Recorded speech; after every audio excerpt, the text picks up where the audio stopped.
you know, that's the thing about this alternative energy, that it goes in a lot of different directions. It goes from the health back to our vehicles, back and forth. We're all part of the same system. And particularly Joe's system is interesting because we're looking to the future when we see that. If anybody saw the Woody Allen movie with the Orgasmatron, you know, his system has got some really great potential for healing people and making things better. So we're looking at the future right now. We've also got people who've been engineering the future. And you know, you talk about $110,000 to set up a clinic.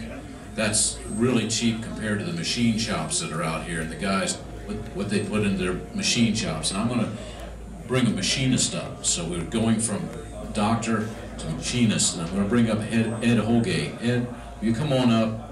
I want to talk to this guy. Now, Ed, you're older, but look at this healthy. This guy is one healthy guy. He's out here building these boxes for Bob Boyce and for everybody else. He doesn't stop. And thank you, Ed, for your work. Tell us about it. Well, first of all,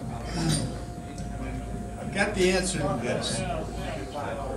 Actually, I got the answer to this about 30 years ago. It was called a vasectomy. It really affected my future generations. It really did. Secondly, my name is actually Stanislaus. ED was the prognosis by my doctor. Never mind. Yes, I built a 101 box. There's one sitting over there. If nobody's seen it, I would suggest you wear sunglasses because it does kind of shine in the dark a little bit. A little background. I taught tool and die making at Eastman Kodak for about 20-some years. Prior to that, designed and built the landing gear for the lunar Apollo missions. So I've been around the shops a little bit. Right now, I was retired in 1989, minded my own business on Clearwater Beach, and good old Patrick Kelly. How many people have heard of Patrick Kelly? Patrick will be here November 11th, I believe. Oh, November 11th. Unless he chickens out because of this situation we've got. He'll be at my house if anybody wants to drop out and say hello. Maybe Larry, you ought to come out. Well, you can come over there. Everybody else is at my house now. We get a little bit of company over there, and I think my little dachshunds, I got a couple of little dachshunds that really attract them. They come over to look at the boxes, a secondary situation. The boxes take about, I don't know, I'll have to ask Mary, 30, 40, 50 hours to make. I make them in batches of 10. Frankly, I don't have time to figure out. I think I looked at it briefly. I'm making about $2 an hour, a little over. They're a lot of work. I take pride in making them. I never would believe that I'm working in tenths of a thousandth of an inch on plastic, but I am. Bob, I've been working pretty close with Bob on some of the design stuff, and we change it all the time. The box that's on the table is at the end of the road. I can't make any more changes after that. There's nothing more I can think of that we can do to it. The latest is a tongue and groove fit on the ultra-high molecular interior. We figure if we can make that watertight, it will not leak electricity. So far, no negative feedback on it, but I've only got about 10 or 12 of them maybe out in the field. Maybe another month we'll know more. It comes with a top, by the way. It was bad enough having Mary carry that, and we'll make her carry the top too. Is that extra? It weighs about, with the steel, around 100 pounds, I think, a little more than that. The bare box is 46, and the steel runs probably 75. So you got a pretty good chunk of weight set in there. It will not fit under the hood of a Volkswagen, even though the engine's in the back. It might fit in a pick-em-up truck. A lot of people ask me where to put it. I really try not to answer that question, but I will in this case.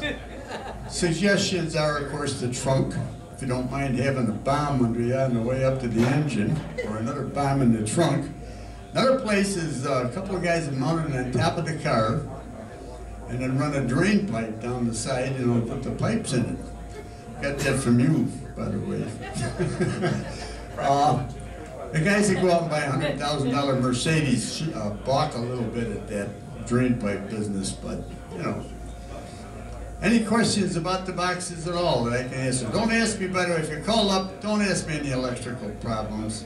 I just learned today that I can cure just about anything by sticking my finger in a light socket when I get one. Is that what they told me? I stay away from the electrical end. I got enough garbage in my head right now. So if there's any questions you guys got in the boxes, either see me or ask or email me. I passed out a few cards today. Anybody get my card? Anybody who wants my card? I only got one left. So I guess that'll cure it. Well, thank you. Back to you, Larry. Ed, I do have a question. If you're willing to talk about it, I heard about this old timer on the east coast of Florida running up and down, burning rubber at stoplights on this motor scooter. You know, it ran off hydrogen, and there's a few people would like to know if this is true, that it really is, you're able to run a scooter off of hydrogen. Tell us about it. Got a little, actually I got two. I bought one for Mary, but she's too chicken to ride it, so I ride that one. And I had one laying around there with a little 260cc Lindhigh, I think, in the engine, which is very close to a Honda. Then I talked to somebody, maybe Patrick. I think Patrick Kelly told me, why don't you put a Smax booster on it? So I get into the website there, it's got the Smax. Well, I've got a machine shop. And when I get to the part that says take a couple of light switches and hammer, you know, with a center punch, I thought, nah, I got a CNC machine, man. I put 900 divots in the thing, you know, all perfect, which I did. And the stress relief so bad that it wound them right up, so I had to change that part a little bit. Anyhow, I ended up with something like 36,000 of these little divots in the steel plates. And I made them longer. I think I ended up, Smax's is about 4.5 inches, the light switch. I made them about 6.5, 7 or 8 inches, I don't remember now. I give it to a guy in California. I fired it up. Smax says he gets 1.7 liters out of it. Anybody got Smax? Ever try one? How's it working? They're okay for a small engine, I suppose for boosting or something. Well, it's a little 260. I hooked it up, put it, like Bob said, hooked it up. No, originally I hooked it up right in front of the butterfly. Couldn't start it, had to go back to gas, didn't work. I changed the port orifice. Patrick Kelly told me, well, try making an orifice smaller. So I went down to about 1/16 of an inch, and all of a sudden I was kind of make it sputter a little bit, and it ran that too bad. And Bob said, well, move it in front of the air filter. And I did that, and like he was telling you before, if anybody was paying attention, it seems to give you a much better fuel-air mix, fuel being, of course, hydrogen. So at the point that I ended up with a 260cc scooter that will follow a plug in about 5 seconds flat. After about 5 changes, when on that scooter you got to tear all the plastic off it to get at the thing, change the plug out about 3 or 4 times. I can get the thing to run pretty good. Not real good, because I think there's a waste spark problem. I'm sure there might be a timing problem, and frankly, since I started building these boxes, I don't have time to mess with it. The biggest hassle I got, the centrifugal clutch kicks in at about 600 RPMs. The hydrogen won't let it run below about 1,000, or it'll start stalling out. Well, that means that every time you come to a stop sign, you reach down, turn the gas on, and you know, all this fiddling around. So anywhere between about 10 miles an hour and up to about 50, it runs out of hydrogen. It's not making enough. Runs really good though, other than that. Now I haven't fired it up in, geez, boy, it's got to be 6 months now. Because last time the plug fouled on it, I thought, the heck with this stuff. And you know, I got better things to do, like make these boxes. Anybody here got one of my boxes, by the way? The guy that did buy one today left. Nobody's got one? Boy, I'll tell you, good. Oh, you got one. Tammy's got that 61 plate.